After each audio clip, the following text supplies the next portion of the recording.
ఓం శ్రీ గణేశాయ నమ, శ్రీ సరస్వతి నమ, శ్రీపాదవల్లభ నృసింహ సరస్వతి, శ్రీ గురు దత్తాత్రేయాయ నమ.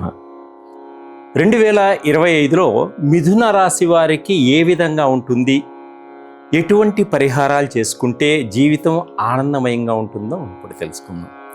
మృగశిర నక్షత్రం 3-4 పాదంలో జన్మించిన వారికి మీ పేరులో క అనే అక్షరము, కి అనే అక్షరము మొదటగా కలవారికి, ఆరుద్ర నక్షత్రం 1, 2, 3, 4 పాదంలో కూడా జన్మించిన వారికి మీ పేరులో మొదటి అక్షరము కు, కం, జ్ఞ, చ అనే అక్షరములు కలవారికి, పునర్వసు నక్షత్రం 1, 2, 3 పాదముల్లో జన్మించిన వారికి మీ పేరులో మొదటి అక్షరము కే, కో, హ అనే అక్షరములు కలవారికి ఈ మిథున రాశి యొక్క ఫలితాలన్నీ కూడా తప్పకుండా వర్తిస్తాయి. అంటే ఈ మిథున రాశిని చూసుకుంటే మీకు ఫలితాలన్నీ కూడా తెలుస్తాయి.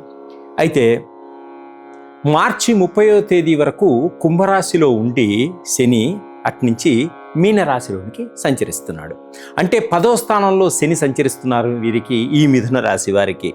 అయితే ఉద్యోగంలో ఉన్నవారికి అధికారుల వలన కొంత ఇబ్బందులు కలుగుతాయి. అంటే అధికారులు ఆగ్రహానికి లోనయ్యేటువంటి సూచనలు కనిపిస్తున్నాయి. అలాగే ఆరోగ్యపరంగా కొంత ఇబ్బందులు కలుగుతాయి కాబట్టి ఆరోగ్యాన్ని చాలా జాగ్రత్తగా కాపాడుకోండి.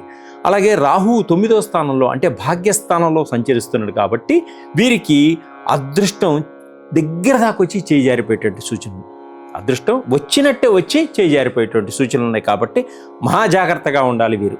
అలాగే కేతు బాగున్నాడు. కేతు బాగుండటం వల్ల అన్నదమ్ముల మధ్య కానీ, అక్క చెల్లెళ్ళ మధ్య కానీ మంచి అండర్స్టాండింగ్స్ ఉంటాయి. ఒకళ్ళకొకళ్ళ మధ్య అండర్స్టాండింగ్స్ బాగుంటాయి.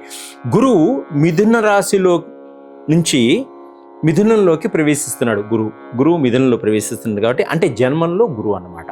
అంటే వీరికి గురుబలం ఎక్కువగా లేదు వీరికి, అంటే యోగించట్లేదు కాబట్టి కొంచెం ఏ పనైనా ఖర్చుతో కూడి ఉంటుంది.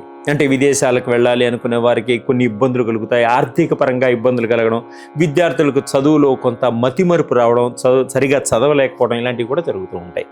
అలాగే ఈ డాక్టర్సు, లాయర్సు, తర్వాత సిఏ చేసిన వాడు, పోలీస్ డిపార్ట్మెంట్ వాళ్ళందరూ కూడా చాలా బాగుంటుంది. అలాగే నిరుద్యోగులు బాగా కష్టపడితే కానీ వారు అనుకున్న ఉద్యోగానికి చేరలేరు. ఆ తల్లిదండ్రులు ఆస్తిపాస్తులన్నీ కూడా పిల్లలకు సంక్రమించేటువంటి సూచనలు కనిపిస్తున్నాయి. ఈ 2025లో నూతన వ్యాపారాలు మొదలు పెట్టాలి అనుకునే వారికి, ప్రారంభించాలనుకునే వారికి కొంచెం జాగ్రత్తగా ప్రారంభించుకోండి. తప్పకుండా మంచి లాభాలు వచ్చేటువంటి సూచనలు కనిపిస్తున్నాయి వ్యాపారస్తులకు.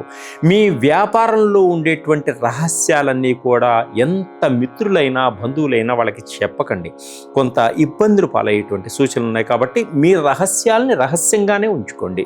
ఈ కుటుంబ సమస్యలు కూడా ఒక కొలిక్కి వస్తాయి, మీరు పరిష్కరించుకోవచ్చు. కుటుంబ సమస్యలన్నీ కూడా పరిష్కారం చేసుకునేటువంటి యోగం ఉంది ఈ 2025లో.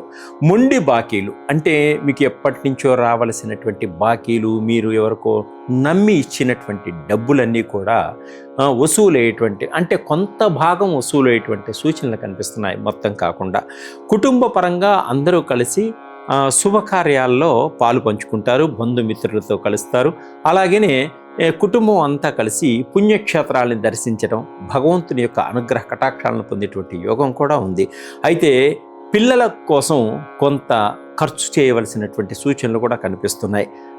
కొన్ని పిల్లల వలన సమస్యలు కూడా వచ్చేటువంటి సూచనలు ఉన్నాయి కాబట్టి చాలా జాగ్రత్తగా ఉండండి. టీవీ రంగంలో ఉన్నవారికి, సినిమా రంగంలో ఉన్నవారికి మంచి అదృష్టం కలిసి వస్తుంది.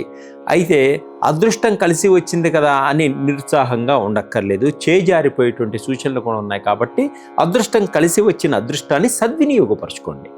అలాగే చిన్న వ్యాపారస్తులకు చాలా బాగుంటుంది, లాభదాయకంగా ఉంటుంది.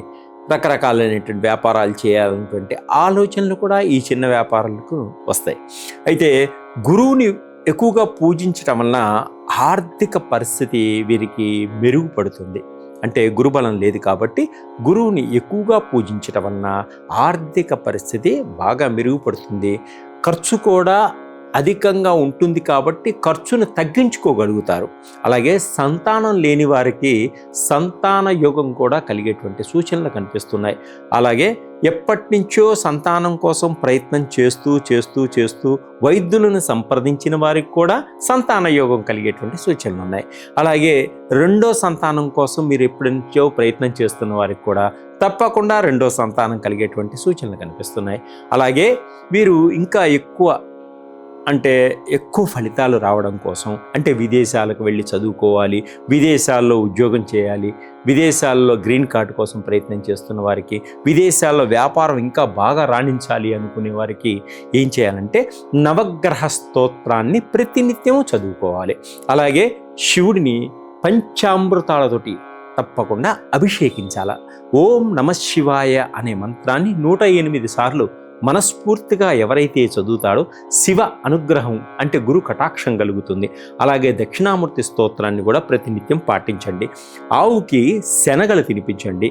అలాగే ఈ శని యొక్క ఉధృతాన్ని తగ్గించుకోవడం కోసం, రాహు కేతువుల ఉధృతాన్ని తగ్గించుకోవడం కోసం, గురువు యొక్క అనుగ్రహాన్ని పొందడం కోసం, త్వరగా పొందడం కోసం మన దగ్గర సంబంధించినటువంటి కొన్ని ఆయిల్స్, అంటే 9 నవగ్రహాలకు సంబంధించిన ఆయిల్స్ అన్నీ నా దగ్గర ఉంటాయి. వాటిలో మీకు కావలసినవి నేను మీకు ఇస్తాను. తప్పకుండా వాటికి 100% మీకు రిజల్ట్ వస్తుంది. మీరు అనుకున్న కోరిక నెరవేరటానికి దగ్గరగా వెళ్ళేటువంటి సూచనలు కనిపిస్తున్నాయి.